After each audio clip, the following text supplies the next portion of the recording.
Hoje, mais um episódio aqui do YouTube da Doma e a gente vai falar sobre um dos maiores gargalos do setor de gastronomia, que são pessoas, o desafio de lidar com pessoas. Ninguém melhor para falar sobre isso, meu amigo Marcos Vinícius, tem mais de 15 anos nessa área, já trabalhou tudo que vocês pensarem na gastronomia. A gente vai bater um papo aqui e discutir sobre por que é tão difícil trabalhar com pessoas e o que a gente pode fazer aí, você que é gestor, dono de restaurante, para poder lidar bem com essa área.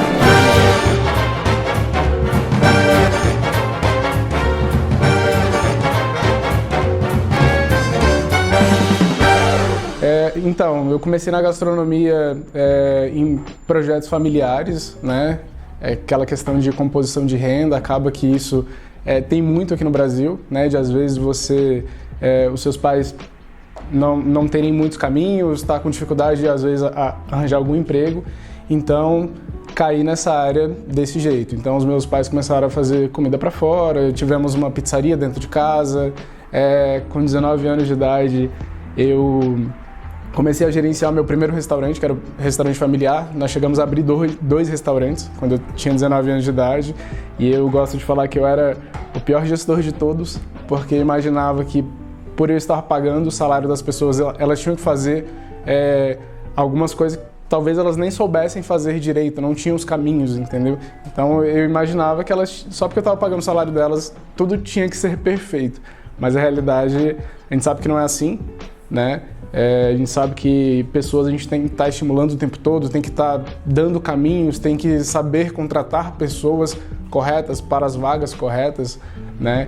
Então, foi nesse caminho aí que eu comecei. Já trabalhei no Outback durante 5 anos, comecei como atendente lá, fui galgando, passei por treinador, saí como gestor de lá, saí como um dos gerentes, para poder iniciar um projeto que, inclusive, comecei a trabalhar com você no Sebrae, né? Passamos 2 anos e meio juntos ali, atendendo mais de 50 empresas, diversos setores. Foi, assim, extremamente enriquecedor, acho que para ambos, né? E logo em seguida eu decidi entrar para a área de consultoria independente mesmo, né? Nesses 5 anos, mais ou menos, 4, 5 anos de consultoria independente, eu já atendi mais de 15 empresas, então, assim, tanto na parte de gestão quanto na parte de RH, parte financeira, acaba que o conhecimento que nós conseguimos adquirir no Sebrae nos deu liberdade para poder trabalhar em diversas áreas, né? Então acaba que nós temos um conhecimento bem amplo em relação ao negócio. Hoje você presta serviços para restaurantes pontuais, né? Além de ser /sócio de algum deles. Sim, sim. E é muito interessante assim a sua jornada e como eu encontrei o Marcos, porque eu sempre vejo ele como assim, cara, ele é o cara que vai resolver contratação, vai resolver atendimento, vendas, porque você tem muita experiência nessa área. Inclusive hoje na Doma ele é um dos nossos parceiros na parte de pessoas, a gente já até fez um treinamento juntos e é muito bacana ver o olhar de quem tem esse conhecimento, né? E aí, Marquinhos, eu queria que você falasse assim, qual é o maior desafio assim, de lidar com pessoas? Por que hoje, assim, pelo menos dos clientes que a Doma atende, esse é realmente o maior gargalo, assim, o calcanhar de Aquiles do setor de gastronomia são pessoas. E uma coisa que eu vejo muito é que, às vezes, são pessoas de um grau de instrução mais baixo, que trocam seu emprego, às vezes, por R$10. Então, colocam o financeiro acima, às vezes, da função e tudo mais, e isso acaba sendo muito difícil para o mercado, né? Essa questão da rotatividade. Você vive isso, você passa por isso, como é que você enxerga isso hoje no mercado? Assim? Quando eu comecei a trabalhar quando eu comecei a atender algumas empresas que eu atendo efetivamente, que eu estou ali dentro, eu gosto sempre de criar um ambiente muito propício para o desenvolvimento de pessoas, né? Isso eu tive porque no meu período de faculdade, às vezes eu pegava alguns estágios, quando voltei do Canadá, que eu fiz o intercâmbio, acabei entrando em algumas empresas que eu via que tinha um clima muito ruim e a cultura não era bem definida.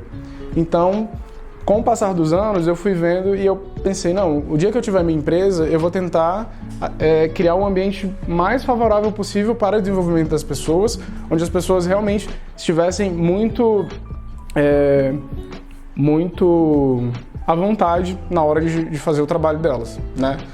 Então, hoje, quando eu vou fazer a contratação das pessoas, o que eu faço? Eu vendo a minha empresa, eu vendo as empresas que eu faço atendimento. Porque é aquela ideia do cliente interno, né? As pessoas que estão dentro da empresa são as pessoas que realmente têm que abraçar a ideia, têm que entender qual que é a proposta e entrar dentro do clima. Hoje, a cultura que eu desenvolvo dentro das empresas é uma cultura, assim, com uma comunicação muito aberta. Então, toda vez que eu faço a contratação de alguém, sento, explico como que vai ser o trabalho, falo tudo que a pessoa vai fazer, às vezes falo até mais do que ela vai fazer, porque se precisar fazer um pouco mais, eu sei que ela vai estar disposta. E depois de 2, 3 semanas, sento novamente com a pessoa e pergunto: e aí, tá tudo certo? Tudo que eu falei para você tá acontecendo? Você foi bem recebido aqui dentro? Eu posso citar nome de empresa ou não? Pode. Pode? Tá. No Responsa, por exemplo, hoje nós temos uma sala de funcionários muito grande lá. Não sei se você já foi. Não. Convido você para ir lá, para poder conhecer.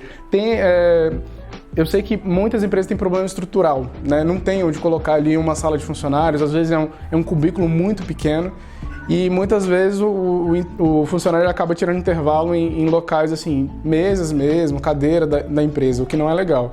Mas, por exemplo, no Responsa, os sócios, ele tem essa ideia muito bem alinhada comigo. Então lá tem uma sala de funcionários muito grande, a gente tem puffs para tudo quanto é lugar, tem ar-condicionado, tem TV a cabo, vamos colocar um videogame lá.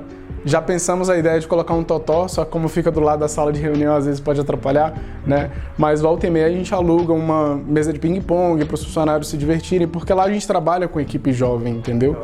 Então, acaba que nós fazemos a venda de toda essa proposta mesmo, entendeu? Você citou um ponto que faz parte, inclusive, da gente ter desenvolvido essa parceria para pessoas, que é a questão da cultura. Eu sinto muito que, às vezes, as pessoas que estão no meio da gastronomia, estão no ramo, elas exigem dos seus atendentes ou elas querem ser empresas com nome como o Outback, que você já trabalhou. Mas o Outback tem uma cultura muito bem desenhada. E a gente tem, sei lá, 300, mais de 400 restaurantes na cidade, que você pergunta para os gestores qual que é a cultura do seu estabelecimento, eles não sabem responder. Sim. Então isso que você está falando, que é da pessoa saber vender o próprio negócio, ela comprar o negócio, é algo que não está enraizado e é algo que é básico, né? Sim. É você desenhar uma cultura. O Outback tem isso muito claro, ele contrata pessoas de um certo nível de exigência, porque eles exigem um nível de atendimento e eles sabem. E aí é importante que as empresas, principalmente quem tem muitos problemas com pessoas, dê um passo atrás e decida quais são os valores, quais são as habilidades, qual é a cultura do seu estabelecimento, para que de fato você possa contratar pessoas para poder seguir à frente disso. Sim. Né? Muito legal isso que vocês fazem lá. Aqui na Doma a gente acredita muito nisso, assim, que as empresas, elas são as pessoas, né? Sim. E o foco nas pessoas, e eu acho que isso faz parte. E se você pudesse dar, assim, uma dica, assim, para quem hoje tem muito problema em RH, ou gestão de pessoas, ou ver um time, assim, que não está bem alinhado, ou não tem uma cultura, que dica você daria, assim? A dica que eu daria é focar principalmente em processos, e, em segundo lugar, ouvir as pessoas, entendeu? Por que processo? Porque o processo está diretamente linkado à contratação. E se você contrata uma pessoa que não tem a ver com a sua cultura, já começou o erro ali. E se ela fica um período, principalmente depois da experiência, que alguns empresários têm muita resistência em demitir essa pessoa, acaba que ela interfere diretamente na cultura da empresa, né? Às vezes deixa uma cultura um pouco ácida, um clima um pouco ácido ali, né, por não ser a proposta da empresa em si, entendeu? Então, eu acredito que seria processos, ouvir pessoas. Eu gosto muito da palavra modelagem também, né? Então, por que modelagem? Ver algumas empresas que estão dando certo, ver algumas gestões que dão certo. Pega o caso do Outback, por exemplo. Tá, por que o Outback dá tão certo? Porque é um conjunto de coisas, né? Tem processo, tem pessoas que são contratadas ali, que casam com a marca, os gestores são muito bem orientados, então acaba que tem muita informação lá. O Outback para mim foi uma escola no que diz respeito à gestão, né? Aprendi muita coisa que eu uso em consultorias hoje ainda, entendeu? Mas essa questão dos processos, assim, muitos empresários, muitos mesmo, não têm a noção da importância do processo. E não tem noção também, às vezes, de você acabar sentando e conversando com as pessoas para procurar saber o que está achando da empresa, né? Aplica uma pesquisa de clima organizacional, por exemplo. Recentemente nós estamos fazendo uma análise de desempenho nas nossas empresas. Então, senta com o funcionário primeiro faz uma autoavaliação em relação a diversos pontos, depois nós completamos com as nossas pontuações também e já damos um direcionamento, né? Em algumas empresas anteriores, eu sofri por quê? Falta de feedback, né? Eu vi durante a minha jornada que algumas pessoas elas não sabem dar o feedback e por esse fato, as pessoas estão trabalhando e aí do nada ou são demitidas ou são advertidas, mas assim, não teve um direcionamento, não teve uma comunicação para elas, entendeu? Então isso é até injusto com a pessoa. Então se você tem uma comunicação clara, objetiva, viu que a pessoa pisou na bola uma vez, duas vezes, senta com ela, conversa, orienta, entendeu? Eu acho que seria mais isso mesmo. Parece clichê, mas é essencial. E para finalizar, Marquinhos, queria que você falasse, essa parte de gestão ela é muito importante, ela está muito interligada mesmo, assim como o marketing, a publicidade, com pessoas, com produtos, com processo, que é tudo isso que a gente tenta desenvolver aqui dentro para ajudar o setor. Você comentou comigo que você desenvolveu uma espécie de sistema, né, de gestão, de ponto de controle. Como é que isso funciona, assim? Porque é importante também a gente ter métricas, né, ter indicadores, poder Sim. analisar, poder ver isso, né? E no RH, no financeiro, a parte de gestão, ela cumpre um pouco com essa função, né? Sim. Como é que você trabalha com isso hoje? Gestão de indicadores, se você for puxar algumas pesquisas, alguns livros, tem livros que chegam a entregar até 100 indicadores, né? Dentro de estudos que eu fiz, o ideal é que você trabalhe com no máximo uns 5 a 10 indicadores ali, né? Mas, lógico, o empresário ele tem liberdade de trabalhar com os indicadores que quiser. O uso desses indicadores são muito importantes para a tomada de decisão. Então nós pegamos indicadores de todos os lados. Então tem indicador financeiro, tem indicador de processo, tem indicador de satisfação de clientes, né? Então hoje nós controlamos todas as plataformas que tem online.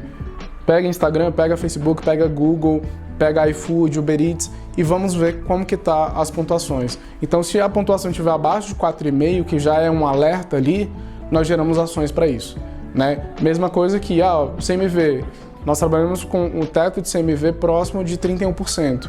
Viu que um mês foi 32, 35, opa, então vamos ver no próximo mês se a gente consegue organizar isso daqui, né? Então, essa interpretação de números ela é muito importante. Muitas empresas trabalham com muitas planilhas às vezes soltas. Tem os dados? Tem, mas não interpreta e não usa para tomada de decisão mais efetiva, entendeu? Inclusive, nós avaliamos as vendas dos nossos funcionários. Então, semanalmente a gente vai avaliando vendas e pontuamos, damos benefícios, fechamos parcerias para poder estimular os funcionários e assim, a gente tira foto, manda no grupo de todos os funcionários, os outros funcionários também veem que nós estamos bonificando essas pessoas que estão nos ajudando com o cumprimento dos indicadores. Legal. Obrigado por você ter disponibilizado o tempo para a gente conversar um pouquinho. Em resumo, eu queria dizer que não tem nenhum problema que não tenha solução. Se existe um problema, existe uma solução. E nós estamos aqui para te ajudar. Então, se você quiser comentar aqui ou mandar uma mensagem para a Doma, a gente pode depois passar contato do Marcos ou fazer um trabalho juntos. Espero que esse vídeo tenha trago alguns insights ou esclarecido essas questões sobre pessoas para vocês. E é isso. Obrigado, Marcos. Até a próxima. Obrigado.